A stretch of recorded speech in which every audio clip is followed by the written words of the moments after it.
जय मसीह की, हालेलुया। परमेश्वर की स्तुति हो। मेरे प्यारो, आइए प्रभु का वचन सुने, अपने जीवन में खुशी आनंद को प्राप्त करें।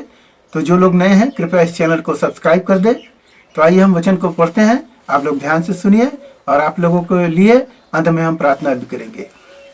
तो यहाँ पर भजन संहिता 136, यहोवा का धन्यवाद करो क्योंकि वह भला है और उसकी करुणा सदा की है। जो ईश्वरों का परमेश्वर है उसका धन्यवाद करो, उसकी करुणा सदा की है। जो प्रभुओं का प्रभु है उसका धन्यवाद करो, उसकी करुणा सदा की है। उसको छोड़कर कोई बड़े बड़े आश्चर्य कर्म नहीं करता, उसकी करुणा सदा की है। उसने अपनी बुद्धि से आकाश बनाया, उसकी करुणा सदा की है। उसने पृथ्वी पर की जल के ऊपर फैलाया, उसकी करुणा सदा की है। आमीन, हालेलुया। परमेश्वर की स्तुति हो। मेरे प्यारों, उसकी करुणा सदा की है। यह वचन में बोला गया है कि यहोवा का धन्यवाद करो क्योंकि वह भला है और उसकी करुणा सदा की है। परमेश्वर की करुणा सदा की है। कैसे सदा की है? जानते हैं, इस्राएलियों को परमेश्वर जब वह फिरौन के कब्जे में था तब वो दिक्कत झेल रहे थे, तो उन सब ने मिलकर प्रार्थना किए और प्रभु ने उनकी सुधि ली और उनको छुड़ाए और छुड़ाकर वह लाल समुद्र पार कराए और जंगल जंगल लेकर चलते रहे।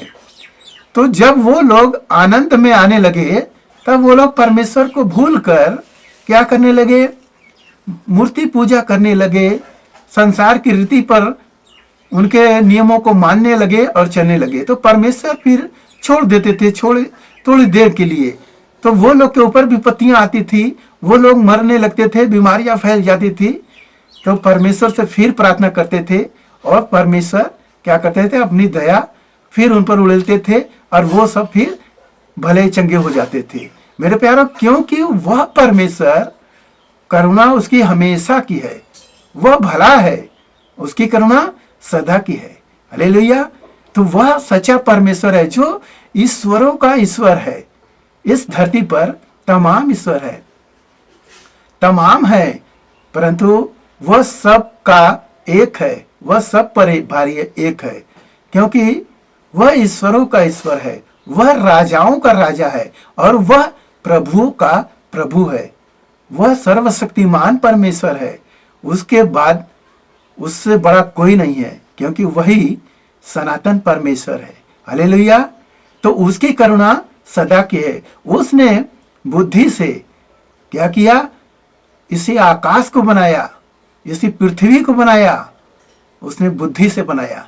देखिए, पृथ्वी को अगर आप देखेंगे तो पृथ्वी लटकी हुई है और वह टिकी नहीं है बल्कि घूम रही है और पृथ्वी गिर भी नहीं रही है। देखिए परमेश्वर ने कैसे उसको लटकाया है। यहाँ पर लिखा है कि उसने पृथ्वी पर जल को फैला दिया और उस जल को आसमान में भी जल फैलाए प्रभु। एक जल की धारा तो हम अपनी आंखों से देखते हैं और दूसरा जल जो है आकाश में है, जो हम नहीं देखते हैं, मगर लोग बताते हैं कि वहां से भी बारिश की आवाज आती है और जैसे समुद्र में लहरें उठती है वैसा ध्वनि आता है। तो हमारा एक जल का स्रोत आसमान में है जो परमेश्वर ने उस पर रखे हैं। हालेलुया। मेरे प्यारों, उसी पानी को हम जब धरती पर पड़ता है, धरती नीचे लेकर जाती है, वही पानी को हम सब पीते हैं। तो हम परमेश्वर का धन्यवाद करें क्योंकि उसकी करुणा सदा की है। वह सब कुछ अपने बुद्धि से बनाया है। तो वही परमेश्वर सच्चा है क्योंकि वह भला है और उसकी करुणा सदा की है। मेरे प्यारों, आइए आपके घर परिवार के लिए हम प्रार्थना करें। महान परमेश्वर, हम आपका धन्यवाद करते हैं इस मुसीबत आज के दिन में जो ये वचन मिला पिता परमेश्वर। हालेलुया। क्योंकि वह भला है, उसकी करुणा सदा की है। ओ यह परमेश्वर है, हमारा प्रभु यीशु राजा है, उसकी करुणा हमेशा की है। वह अपने लोगों को हमेशा ध्यान देता है, संभालता है। मेरे प्रभु, आज के दिन में जिन्होंने विश्वास किए हैं इस कार्यक्रम पर प्रभु, उन्हें आशीष मिले पिता। उनके घर परिवार में या उनके शरीर में कोई दिक्कत है, वह यीशु मसीह के पवित्र नाम से दूर हो जाए परेशानियां। धन्यवाद पिता, आशीषों से भर दे प्रभु, आनंद खुशी दे पिता परमेश्वर, उनका रक्षा रखवाली करे। मेरे प्रभु, उनका जीवन प्रभु आपके हाथ में सौंप देते हैं। प्रभु तू ही चला। हालेलुया। हम आपका धन्यवाद करते पिता, सब कुछ आपके हाथ में सौंप दो। प्रार्थना यीशु मसीह के नाम से मांगते हैं, सुन दे, गढ़ कर ले पिता परमेश्वर, आमेन।